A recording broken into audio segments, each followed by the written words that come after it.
نصر غال حققه المنتخب الجزائري الليلة. هذا هو أول فوز يحققه منتخب محاربي الصحراء منذ 34 عاما، كما أنها أكبر نتيجة يحققها في مشاركاته منذ عام 1982.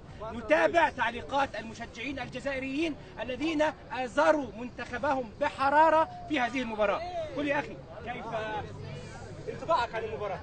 والله احنا في المقابله الاولى كنا قد خسرناها وانتم تعلمون، ولكن الله رب سبحانه عوضنا ان نربح هذه المقابله وترفرف رايه الجزائر عاليه في البرازيل، وان شاء الله سنربح المقابله القادمه مع روسيا ونشرف كل العرب في الدور الثاني والدور الثالث ان شاء الله. وانصرنا في الجزائر.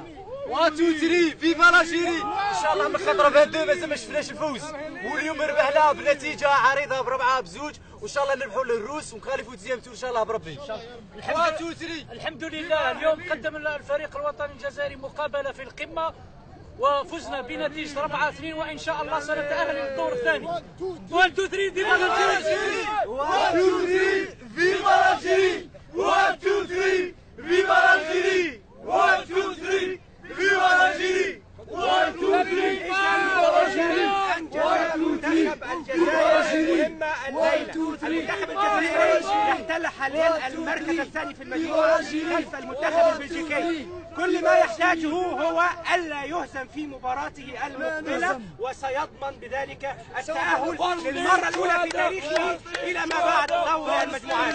شريف الشريف، BBC بورتو أليغري.